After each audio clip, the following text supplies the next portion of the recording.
Hi, I'm Hal Roberts. This is Bridge City News. Here's some of the top stories we've been following. The Alberta government announces that more ambulances are on their way to help deal with EMS wait times.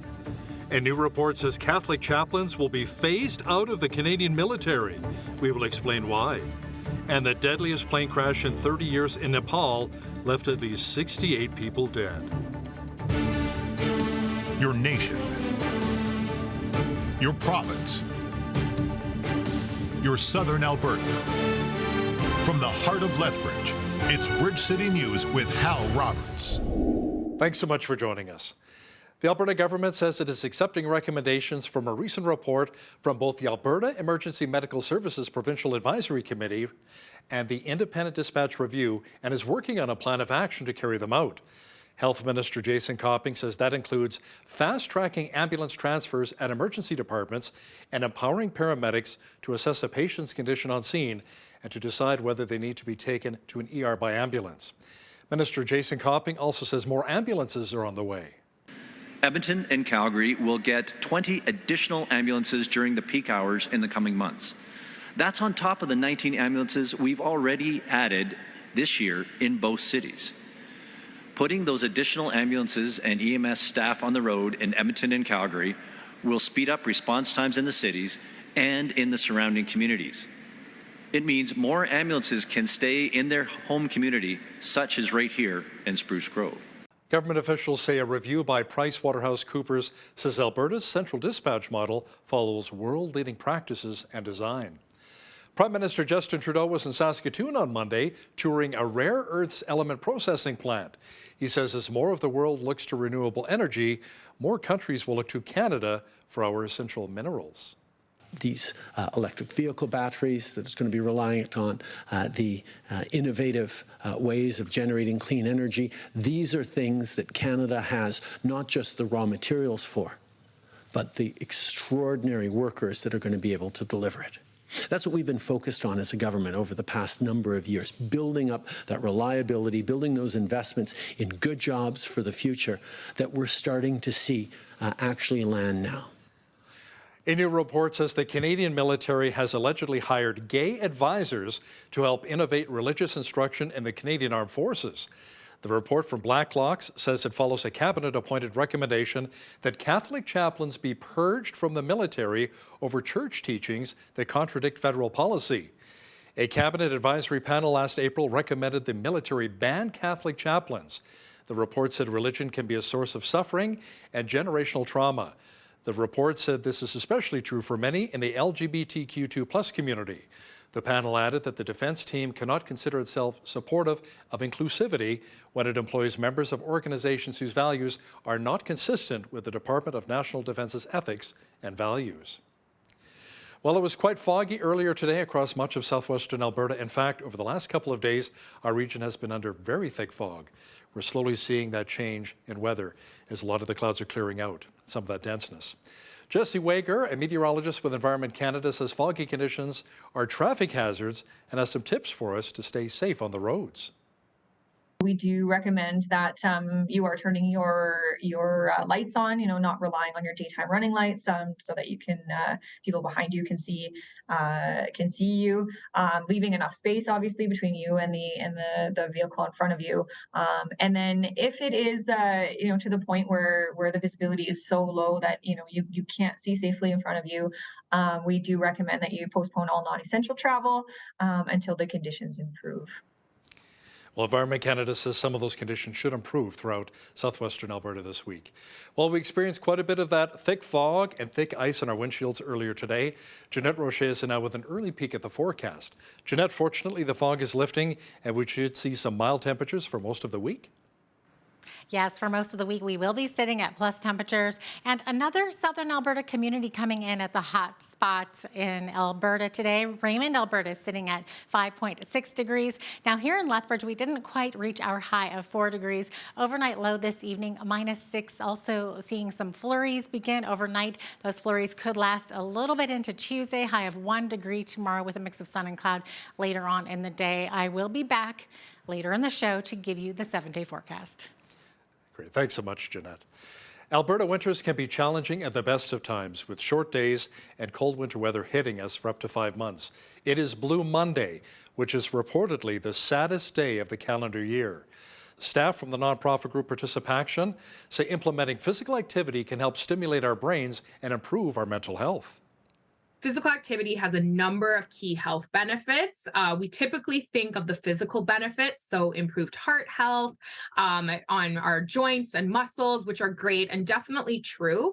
But I think what we oftentimes overlook is the impact that movement has on our brain, specifically looking at mental health. And just a single bout of physical activity, even as short as 10, 15 minutes, can have a pretty profound impact on helping us better manage stress, as well as combat some of those feelings of depression or anxiety or negative thoughts, or just boost our overall mood so we're feeling a little bit more positive.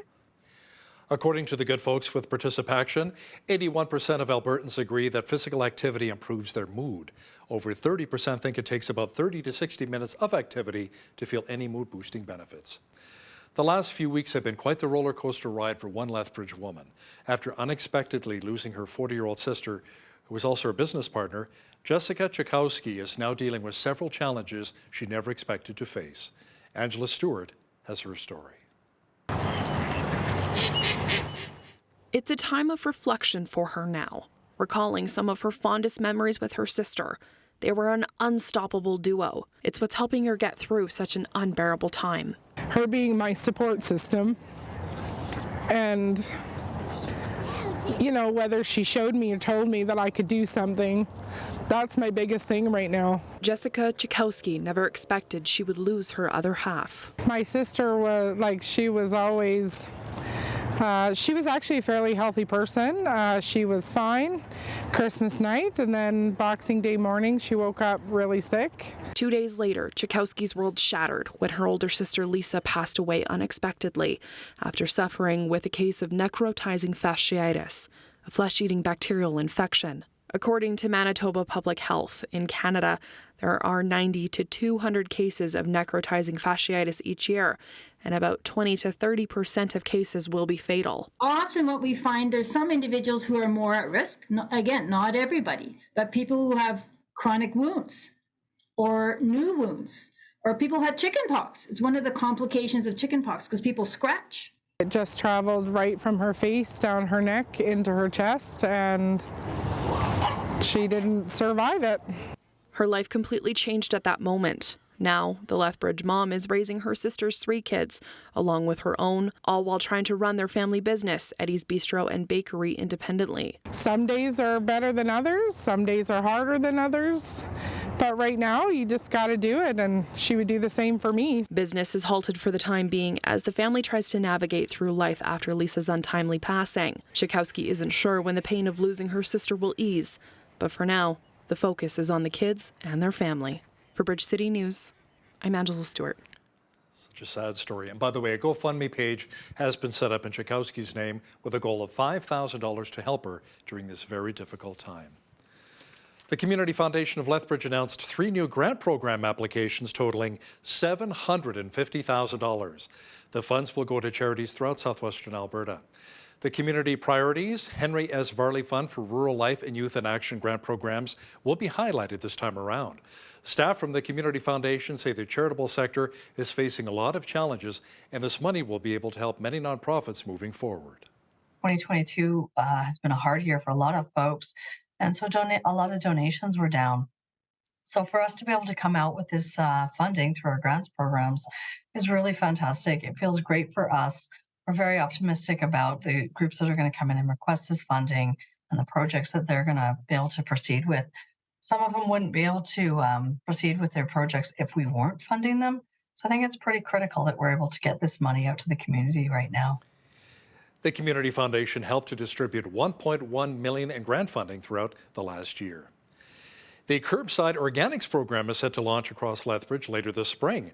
That means green carts will be wheeled out to over 34,000 single-family homes, along with 7,500 apartments and condominiums. City staff outlined the main items you can drop into your green bin. Anything in terms of yard waste. So if you take it to the yard waste site, you can now put it into your green cart. So again, small branches, grass clippings, leaves can all go into the green cart. And then in addition to that, you can also take all your food waste. So when we do the rollout for the phase one, we give every single user a kitchen pail that they can put under their sink or put on the counter in order to collect food waste. And then that food waste can go into the green cart. So meat, bones, anything that may have gone bad in the fridge, that can all go into the green cart when you receive your new cart. In the spring of 2022, the Curbside Organics program was rolled out to 1,900 households in Lethbridge as part of a phase one approach. The Ontario government announced it will expand delivery of public health care services to private centres. Premier Doug Ford says the plan will eliminate the backlog of procedures caused by the pandemic. He says the procedures will continue to be paid for by the Ontario Health Insurance Plan. Ontarians will always access health care with their OHIP card, never their credit card. Our goal is simple.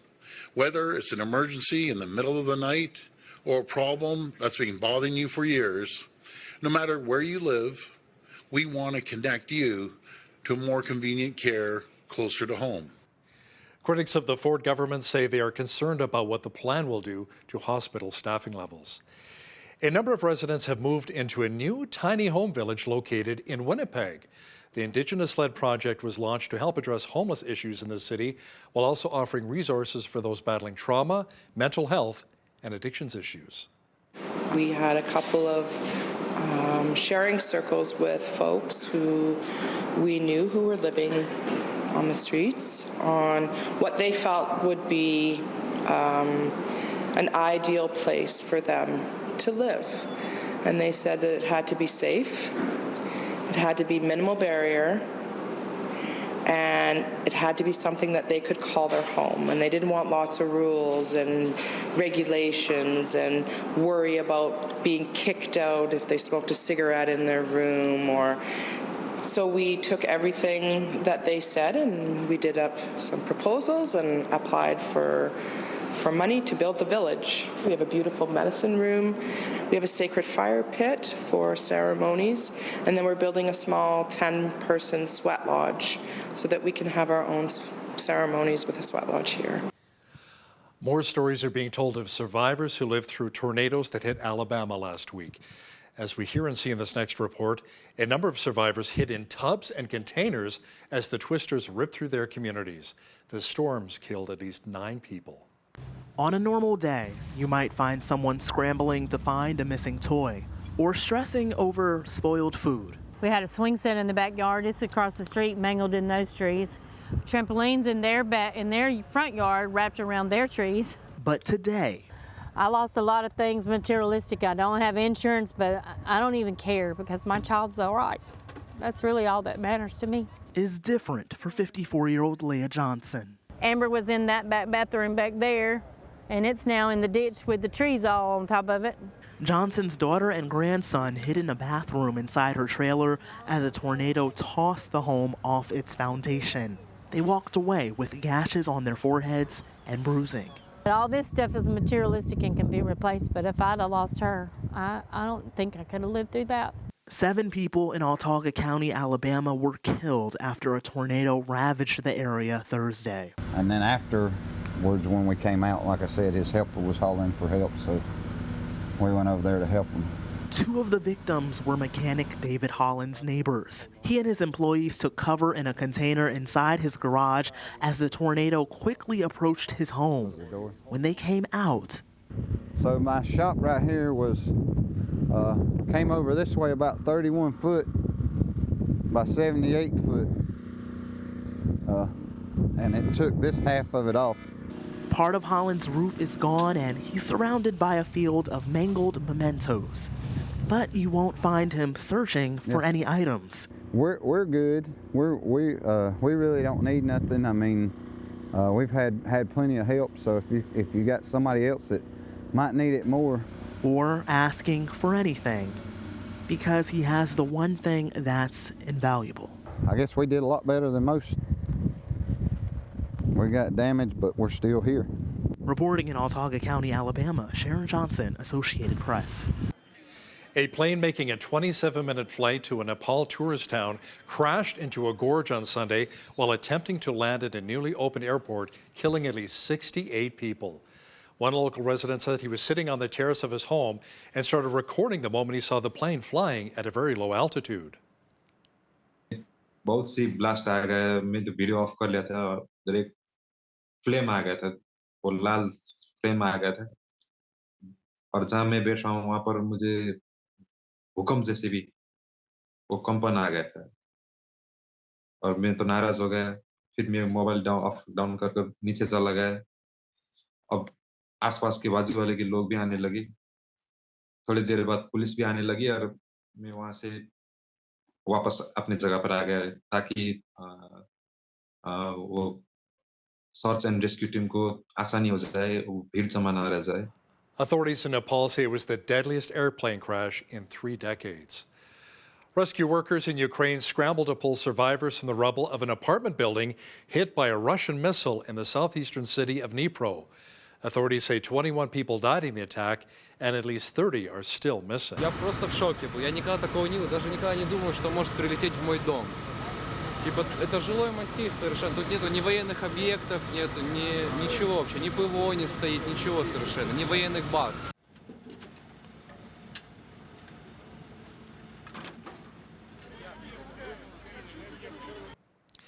A Christian charity called CRY is empowering and educating children in Africa's largest slum on the outskirts of Nairobi in Kenya. As we hear in this next report, their group is supporting the Fountains of Hope, which now is a primary school in Kibera, to help provide education for more than 200 kids.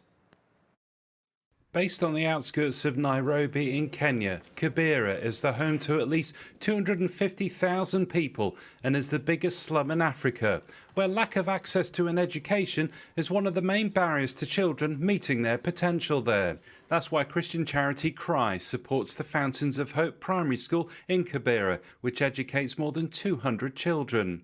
Judy Akoth is CEO at CRY partner Turning Point, who provide this life-changing opportunity for these children. So we have our main center that houses the primary school. We have class 1 to class 8, and that's a complete primary school here in Kenya. Within the primary school, we have a feeding program that offers breakfast and lunch for the children. There's another center that we call the Kianda Center that holds our very young babies aged between 4 and 8, and these are children who have not been to school whatsoever. So at the center, we try to help these children or prepare them for primary school. Akoth concluded by sharing how their love for Christ is their key motivator to seeing these young lives transformed and empowered. We try to incorporate Christianity and the love of Jesus, you know. We try and incorporate all that in everything that we do. Turning Point also runs a community library for children who can't afford the books they need for studying. Peter Wooding for the Global News Alliance. That is so nice to see. Also nice to see the fog lift from our region earlier today here in southwestern Alberta, and more sunshine is on the way. Complete weather details are coming up.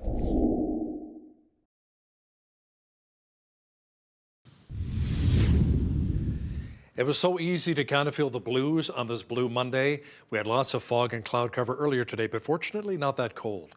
Jeanette Rocher is in now with all of the weather details. Jeanette, it appears as though the fog is lifted and we should be well above seasonal for most of the week. Yes, that's right. We will be. However, we are expecting a slight chance of flurries today and a 30% chance of flurries into tomorrow. So that slight chance of flurries overnight this evening, I should say, -6 the overnight low. Into Tuesday, we are looking at a high of 1, all the way up to 4 degrees on Wednesday with sunny skies there. Clear skies remaining for the rest of the week. High of 0 though on Thursday, and then back up to 5 degrees for Friday. There we are, sitting at double digits again on a Saturday with partly cloudy skies, and then back down to 2 degrees on a Sunday. So we are sitting in a little bit of a roller coaster there weather-wise, but for the most part remaining in those plus temperatures. Average high for this time of year, -2. Average low, -14. 13 was our high temperature on this day back in 1965 right there. 2005 held our coldest record, which was -36. 8:22 is when the sun rose this morning.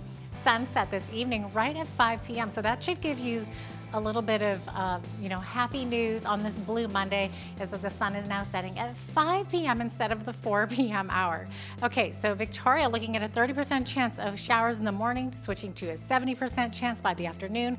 Vancouver sitting at a 30% chance of showers tomorrow, 8 degrees in both of those coastal cities, -6 the high at Edmonton tomorrow, and a high of 2 degrees in Calgary with plenty of sunny skies. Over in the rest of the prairies, looking at periods of light snow with freezing drizzle in both Saskatoon and Regina. Saskatoon sitting at -7, -9 the high tomorrow for Regina, and -10 in Winnipeg with periods of light snow there as well. As we look to the central part of the country, Toronto sitting at 4 degrees, looking at a freezing rain warning this evening. Tomorrow could see periods of snow, risk of freezing rain. -6 the high in Ottawa tomorrow, and -5 the high in Montreal with partly cloudy skies. Also looking at a possibility of a risk of freezing rain in Fredericton tomorrow with periods of light snow as well. 0 the high there. 6 degrees the high in Halifax with 2 to 4 millimeters of rain. 2 to 4 millimeters also expected tomorrow in Charlottetown with a high of 6 degrees. High of 8 in St. John's, Newfoundland. Also looking at 2 to 4 millimeters of rain. So there you have it. That is your forecast. Today's weather report is brought to you by Ridge Utilities, providing competitive rates for electricity, natural gas, and internet, while investing back in communities across southern Alberta. A recent survey finds the number of Canadians worried about debt has climbed to a record high. A report from bankruptcy firm MNP says 47% of Canadians were worried about their debt in December. That is up 7 percentage points.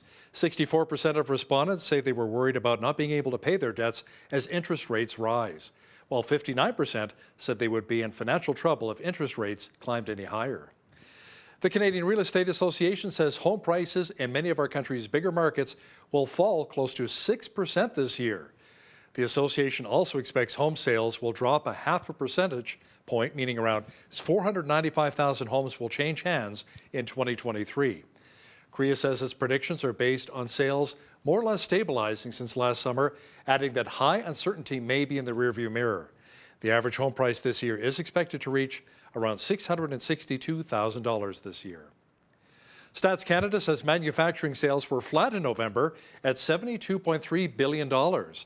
It comes as sales in the motor vehicle industry climbed 12.7% in November in response to increased production at several assembly plants in Canada. Sales in the fabricated metal product industry gained 2.7% to hit $4.5 billion in November. Sales in the primary metal industry, meanwhile, rose 1.7% to $5.7 billion. The folks at Build Lethbridge announced that the Home and Garden Show will not be taking place this year. Executive Officer of Build, Bridget Mearns, says instead they're planning on producing a bigger and better home and garden show that'll take place in the new Agri-Food Hub and Trade Center in 2024. Officials say the new Home and Garden Show will be redesigned with a heavy focus on customer service, innovative technology, and exciting ROI opportunities. By the way, the markets were closed for Martin Luther King Day today in the United States, but here's a recap of Friday's numbers. The TSX was up 32 points to 20,392. The Dow was up 112 points to 34,302. The S&P 500 was up 15 to 39.99, and the Nasdaq was up 78 points to 11,079. West Texas Intermediate Oil was down $1.01 to 78.85 US per barrel. Natural gas was up 21 cents to 363 US. Gold was down $4.23 to 19.16 US an ounce, and silver was up a cent to 24.28 US an ounce. Feed wheat was at $12.03 per bushel. Barley was at $9.47, canola at $19.06, and corn was at $11.25 per bushel. Live cattle February contract was up 18 cents to $157.73. Feeder cattle January contract was down 88 cents to $181.25, and lean hogs February contract was down a dime to $78.65. The Canadian dollar was down slightly to $74.55 US.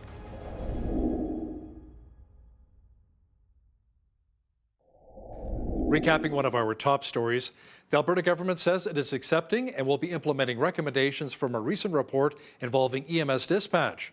Health Minister Jason Copping says that includes adding 20 more ambulances during peak hours to Calgary and Edmonton, fast-tracking ambulance transfers at emergency departments, and empowering paramedics to assess a patient's condition on scene and to decide whether they need to be taken to an ER by ambulance. Coming up, BCN's Jeanette Rocher is going to chat with our foreign affairs expert Lisa Daftari about some of the other big stories from around the globe. And listen, if you see news happening in your community, be sure to drop us an email at info@bridgecitynews.ca. We'd love to hear from you. Here's today's Bridge City News community calendar. The Family Center downtown Lethbridge is providing a weekly opportunity for dads, uncles, and grandfathers to play and connect with their children. Me and My Dad takes place on Saturdays from 10 to 11:30 a.m., featuring fun, brain-building activities for male caregivers to play with their kids. This program is free and open to children under 12. For more information and to register, visit famcenter.ca. On Saturday, February 25th, Streets Alive Mission is hosting their Coldest Night of the Year fundraiser. This family-friendly walk is to raise money to help those who are experiencing hurt, hunger, and homelessness. To register, donate, and to find out more information about this event and Streets Alive Mission, visit cnoy.org/Lethbridge. And that's today's Bridge City News community calendar.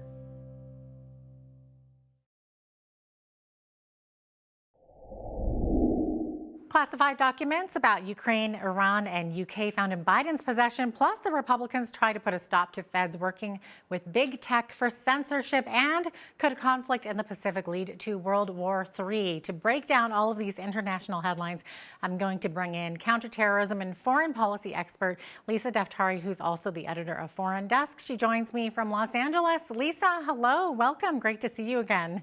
Thank you. Wonderful to be with you. Okay, so Lisa, so much to discuss. I want to begin with these U.S. classified documents that are related to Ukraine, Iran, and UK found in Biden's private office. So Lisa, some of the items discovered are related to U.S. intelligence memos and briefing materials during his time as vice president under President Obama. So why would Biden have possession of these documents? Great question. Obviously, these don't sound like documents that should be, laying around someone's house, whether it's next to the Corvette or next to the dog, right? Yeah, in the garage of all places. Right, exactly. Why would he be in possession of these documents that relate to very sensitive foreign policy matters that we are dealing with even today, right? So this is, a lot of people talk about the Biden presidency, particularly with regard to foreign policy being the 2.0 of the Obama presidency, in which he served as vice president, right? Particularly with regards to Iran, the Iran nuclear deal, wanting to normalize relations with the mullahs in Iran. Of course, now the Biden administration has created some daylight. They have moved back from the JCPOA, the nuclear deal. But why would he have these very sensitive documents in his possession that could very well undermine the United States, bring out a lot of vulnerability, share a lot of intelligence secrets that should not be shared with anyone? And of course, there will be investigations, we hope, into this matter to bring out more transparency so that we can understand why he had these documents, why they were in his possession, why they were not taken care of. And we're glad that some sort of whistle was blown on all this. But Jeanette, I also want to point out that these documents were found before the midterms here in the United States, but yet we have just learned about them now. So, of course, this is already being made into a political matter. It was already hidden from American voters and not, announced at the time of its findings. But really, what is the timing all of this all about? What's the Democrat Party trying to do? And why would they only now tell the American public about this? Okay, now Lisa, Pentagon officials are warning of a possible resurgence of the Islamic State this year and a potential new branch of ISIS. Well, the Department of Defense, they've actually cautioned against this announcement. So what's your reaction to all of this? Right. Well, if they're coming out with an announcement like this now, we better believe that it's probably too late, meaning those vulnerabilities, those political vacuums, anything that would allow a terror organization from flourishing and growing and prospering in a region in the Middle East or Africa, which is where they are telling us these groups are now growing. These vulnerabilities already exist, right? There has to be a very dedicated effort to rooting out terror, whether it's a small branch, a bigger branch, or a very large branch. In the past year, I should say in the past couple of months, the Foreign Desk reported on 2 warnings. One is ISIS reemerging in this calendar year, and the second is that Al Qaeda has doubled down and they're going back to perhaps airplane attacks, and they're going basically back into their caves to plan the next 9/11. And let's just really separate these two groups for a moment. ISIS, of course, being more of a do-it-yourself type of terror organization where they find recruits all throughout the world, in Canada, the United States, and Europe, and everywhere else. And they say, you could come to Syria or Iraq to fight for us, but you could also carry out a terror attack in your own neighborhood by using household items. You can use your car to ram into 2 or 3 or 10 people. You'll become a martyr. You can stab people with a kitchen knife. You can use an axe. These are actually, this is the propaganda material that they use. Whereas Al Qaeda is into basically retreating and then having a large scale attack like what we saw in 9/11, and basically a surprise. So we have learned that both of these threats are now on the horizon for the West, both a large scale attack like Al Qaeda and small scale attacks like ISIS, but that they both have had opportunity to grow. I also want to point out that Al Qaeda, we found them in Afghanistan. The United States withdrew from last year. So of course, more vulnerabilities and political pockets in the Middle East and Africa where they can flourish. Either way, terrifying. Absolutely. Okay, so ongoing reports, Lisa, show that federal law enforcement and the White House have regularly communicated with social media companies like Facebook and Twitter, pressuring the companies to remove posts and accounts for a range of issues, including questioning the COVID-19 vaccine. So Republicans in the House have now filed a new legislation that would ban federal employees from working with big tech companies to censor Americans. So Lisa, what would this bill prevent federal officials from specifically doing? This is basically a bill that says the sky is blue, right? Does it really need to be said that federal law enforcement or the government or government agents should not be interfering with private social media companies to control the narrative? It's mind-boggling. We thought we're going on social media to find banana bread recipes and all other kinds of useless information, or find out who went to what vacation and look at their pictures of their young kids. But meanwhile, the government has been controlling all sorts of information. They've been obviously controlling the narrative on our elections, on COVID, on anything else where they really want to, whether instill fear or direct the public into a certain way of thinking.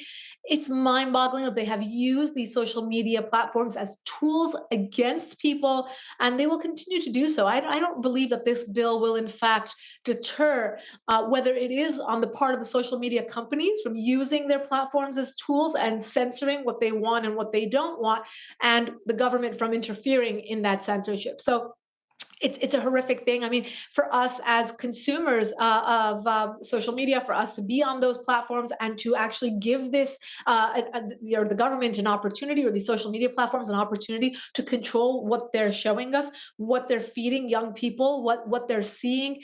It's really a wake-up call for all of us. Mm-hmm. Now, speaking of the Biden administration, Lisa, there are reports that they're opposing Jewish prayer at a holy site in Jerusalem, saying that it would be unacceptable for Israel to end the restriction on Jewish prayer at the Temple Mount, which is, it's of course a restriction that only allows Muslims to pray at the site. So, Lisa, why is the Biden administration even getting involved in something like this? It's mind-boggling. The Biden administration has its brand of pick and choose foreign policy. They get involved when they want to get involved, and they don't get involved on matters that are much more important. I'll give you an example. Right now, there are young people brutally being murdered on the streets of Iran for peaceful protest. No one's doing an investigation. They're not calling an emergency meeting of the UN. The FBI is not getting involved. Biden's not saying anything. No one's really getting involved. But then you have one journalist who was killed, and of course, any loss of life is tragic. I'm not trying to belittle that, but I'm just trying to juxtapose their pick and choose kind of approach. One Al Jazeera reporter was killed, and the Palestinians were up in an uproar, and the FBI are in an uproar, and there's certain lawmakers that are calling for it, and the UN is doing an investigation for one lost life.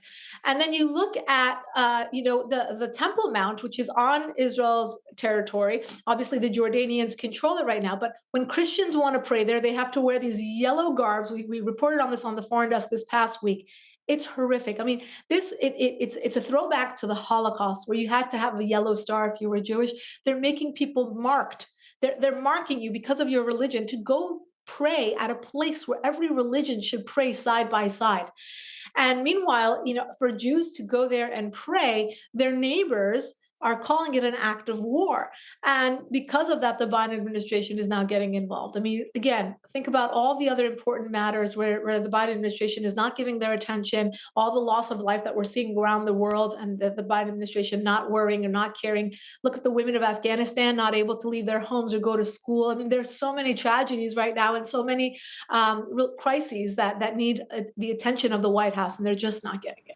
And then not only the White House, but it sounds like now there's reports that the EU is meddling in the relationship between Israel and Palestine.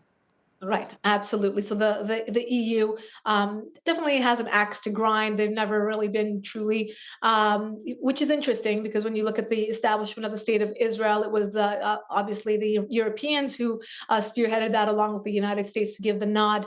The idea of having a Jewish state established once again after biblical times was something that the West was fully behind because it was politically expedient at the time. And now it's more politically expedient to back those aggressors who are against Israel. So yes, the EU is chiming in as well on this issue. Okay, so turning our attention back to Iran, that country recently announced that it executed a British Iranian national who was charged with spying for Britain. So according to reports, he was hanged, but Lisa, it's not clear exactly when this exactly took place. So he was actually arrested back in 2019. So it's a little unclear at this point, right? Right. So, Jeanette, as you know, there are foreign nationals being held in Iran's prisons for years, right? Canadians, Americans. There was obviously people from the UK as well. Many other European nations. There was a German individual who was held there. They are, and now one from Sweden. I'm just recalling as I'm going along, but really, these are their pawns, right? This is how they take in hostages to get what they want and to make political deals. Right now, they're having a crisis where they have these peaceful protesters being rounded up and being executed. So imagine these young people in their teens and 20s being rounded up and killed just for peaceful protest. And in between that, we're seeing as the international community is basically either sanctioning or thinking about sanctioning or basically teetering on how to call out Iran's regime because they haven't fully committed to calling out Iran's regime. Well, Iran is forcefully doubling down and saying, we're killing yours as well, not just our own peaceful protesters. So yes, unfortunately, we did hear of this British man who was killed, and the family got the news this weekend. Oh, that's terrible. Now, Lisa, Britain, of course, retaliated to this by withdrawing its ambassador to Iran. Yes, so they withdrew their ambassador. That's the first step. But again, the EU has been on the fence about whether or not, for example, to put the Revolutionary Guard, this is the paramilitary arm of Iran's regime, on their global terror list. I mean, why is there such a wishy-washy global approach or strategy to dealing with Iran's regime right now, the brutality of it? And I understand they have this approach, they have this policy of wanting to get back into a nuclear deal with Iran. That's the dream of the Europeans. That's the dream of the Biden White House. But when the optics, when the facts, when it all changes and you're watching this brutal regime crack down on its own, you're watching them pour billions of dollars into global terrorism that affects us here at home and our assets abroad. What's the question? Why not list them as a terror organization? Why not sanction them? And why not pull out of the nuclear deal and stand for regime change instead? If the goal is to procure security on all borders, whether it's in the Middle East or in Europe or in the United States, and to make our assets safe in the region, wouldn't the number one way to do that is to get rid of this regime, as the people of Iran are asking for? Why are they trying to normalize relations with a regime that looks like it will not ever behave? And that's the question that we're dealing with today. Okay, turning our eyes to the Pacific now. This is a big one. Could there be an Asia-Pacific conflict? Lisa, it looks like scholars and officials disagree as to whether China or North Korea will instigate the first major armed conflict in the Pacific region of the 21st century. So allies of the U.S., including Japan and Taiwan, who are in that region, are reacting by strengthening their military. So, Lisa, what's happening here? This almost sounds like World War III. Right. And Jeanette, the fact that we're having this discussion points to one thing and one thing only. A weak foreign policy by the West, whether it's Europe or especially spearheaded by the White House in Washington, D.C., will allow actors like North Korea and China to even have an opportunity to flex their muscles.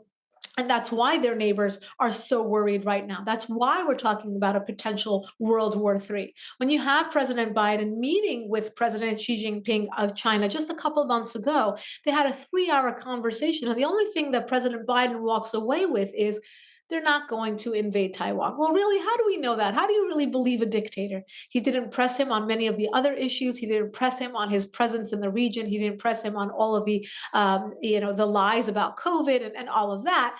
But yet he walks away. We did a great job, pats himself on the back and thinks that he had a great conversation and that he's assured that China will not invade Taiwan. Well, the region and the neighbors have a different feeling about what China is up to, how they are really poking around and trying to instigate something. And the same goes for North Korea. Why are they conducting missile tests almost every day of the week right now? Why are they flexing their muscles, showing their might? What are they up to? And again, the fact that they're doing this, that they're even able to instigate, shows us that there's a weak foreign policy. They believe that they can play out the clock until President Biden is in office, until the end of his term, and they're doing exactly that.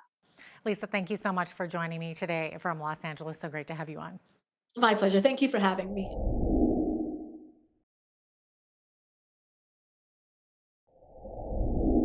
Are electric vehicles a stopgap before other clean fuel sources? As governments try to transition away from oil and gas, are there other fuel alternatives? One such potential fuel is hydrogen. Joining us now to talk a little hydrogen is John Sutherland, the CEO of Alberta H2, who joins us now from Calgary. John, welcome to Bridge City News. Well, thank you, Hal. Thanks for having me. So, John, can you share a little bit about how your company started, Alberta H2? Yeah, sure. Alberta H2 is an Alberta company, and our principal founder is actually a longtime oil and gas engineer who saw an opportunity within oil and gas to produce hydrogen.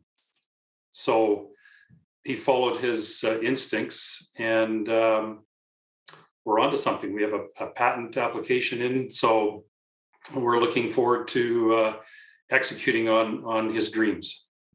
So, John, how plentiful is hydrogen in Alberta and across Canada right now? And where does Canada really rank when it comes to supplying hydrogen? Well, Canada, it's an emerging industry, Hal. Hydrogen, if you look at the filling stations across Canada, we have, at last count I saw, we had 5.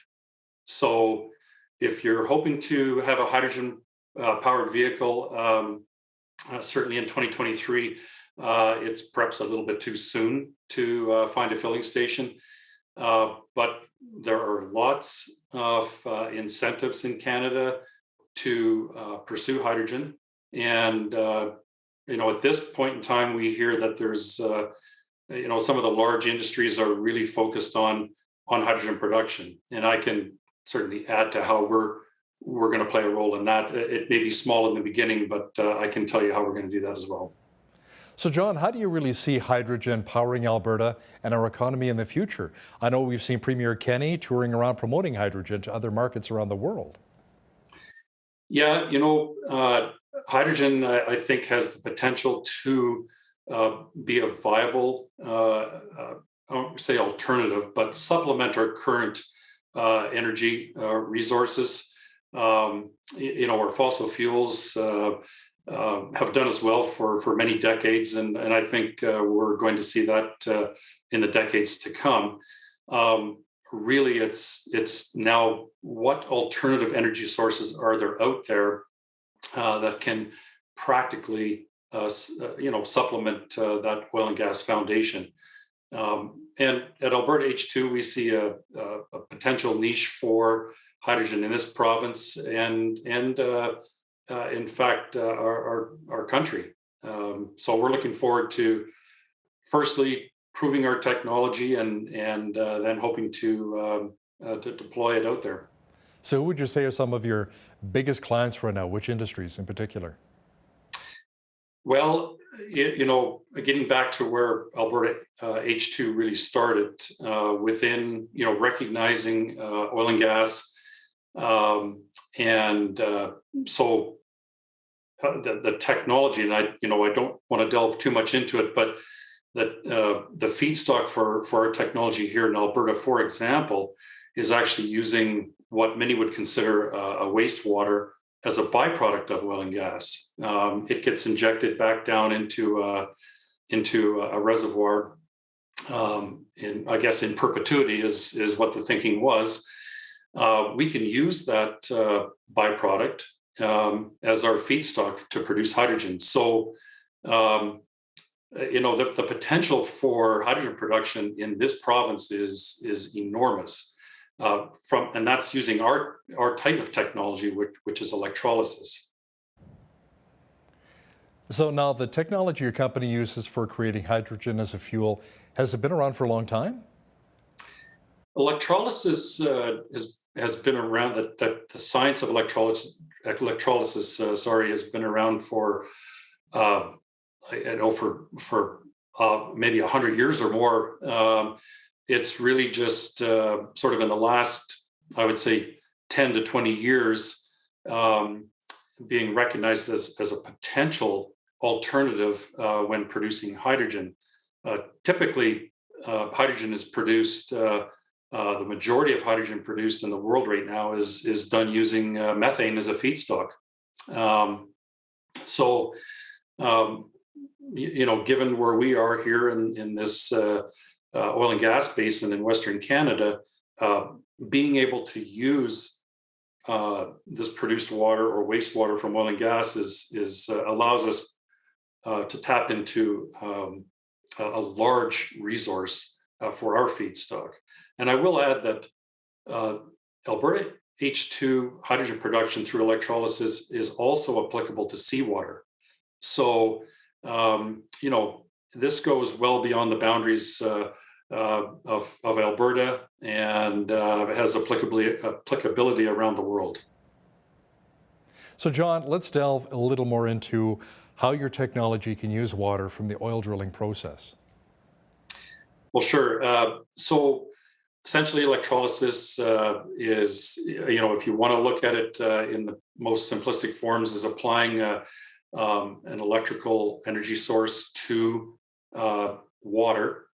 And in our case, we have what they call ions in the water, which is really salt. And that salt allows the electrical current to move around the water. And so we're taking advantage of a natural benefit of that produced water to help generate hydrogen production. So the produced water or seawater, when we're able to get to that stage, really doesn't require much of any conditioning. We have a natural electrolyte that just happens to be a waste, or in the case of seawater, something that's in a massive abundance. John, what do you think has really been the cause for hydrogen to sit at the back of the bus while oil and gas has been steering the bus for so many generations here in Alberta? Great question, Hal. Well, I mean, when you look at oil and gas, it's a very established technology. The first oil and gas was really discovered over 100 years ago. And so we've had many decades to perfect that and reduce the costs and that type of thing, make it more cost effective.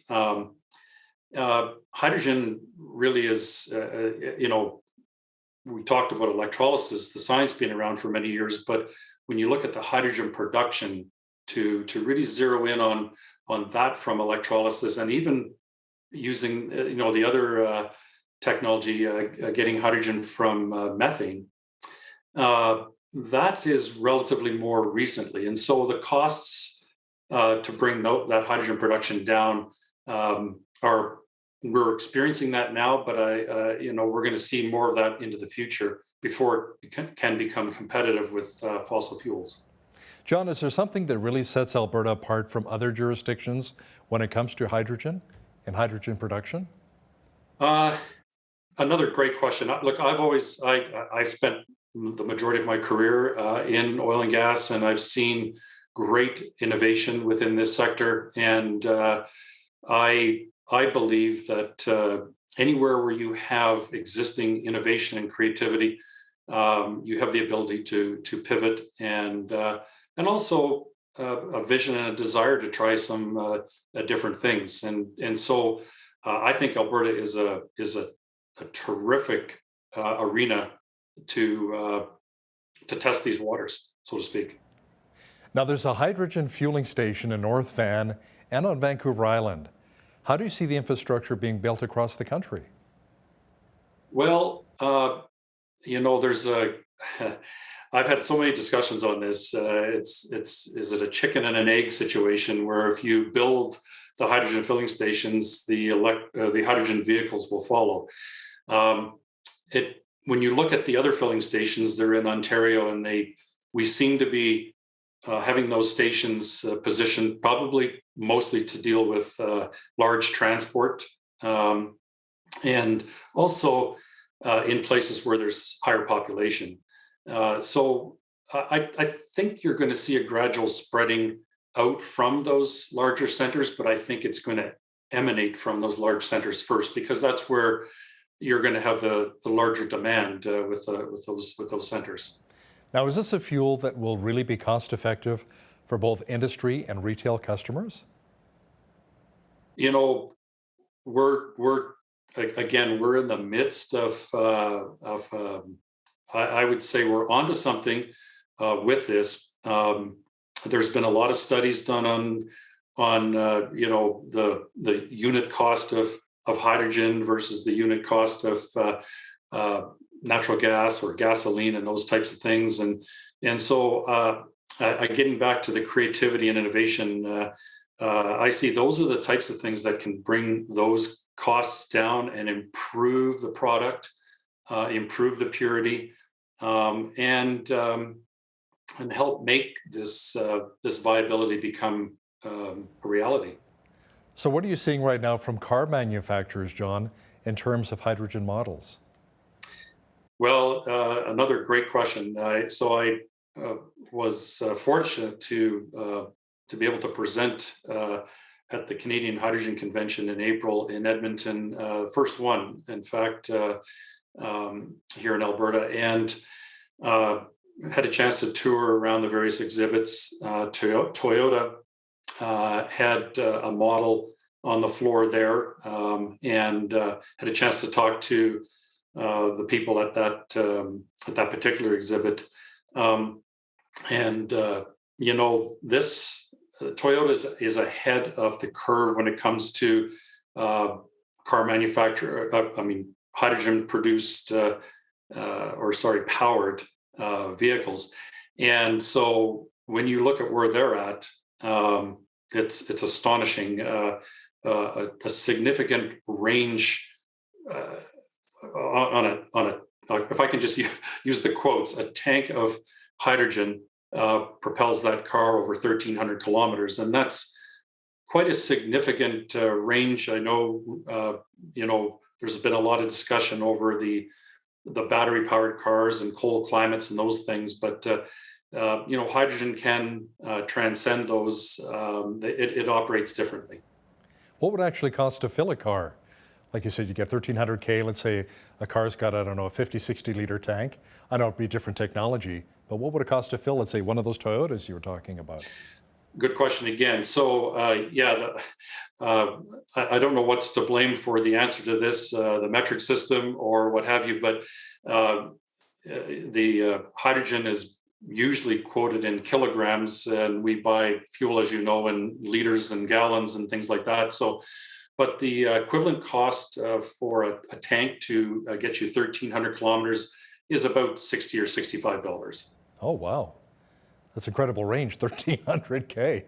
I'm thinking right now with my Chrysler 300 with a Hemi, I'm lucky if I get 350 K, and it costs me about $85 to fill it right now. Now, John, is hydrogen something we could heat our homes and businesses with? Yeah, another great question. In a prior part of my career, I studied combustion and was part of a business that was our core competency. But I do know that ATCO is currently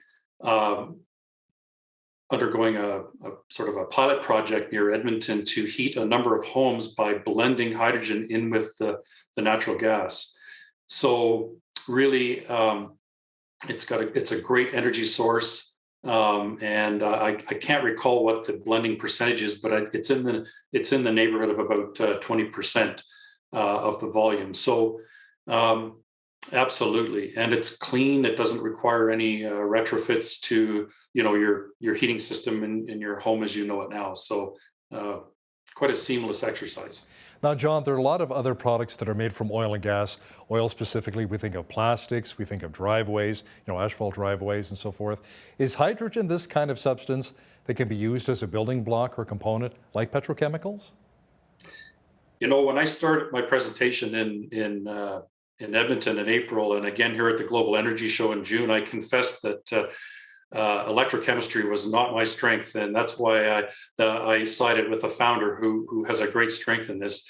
To my knowledge, Hal, hydrogen does not have that type of versatility.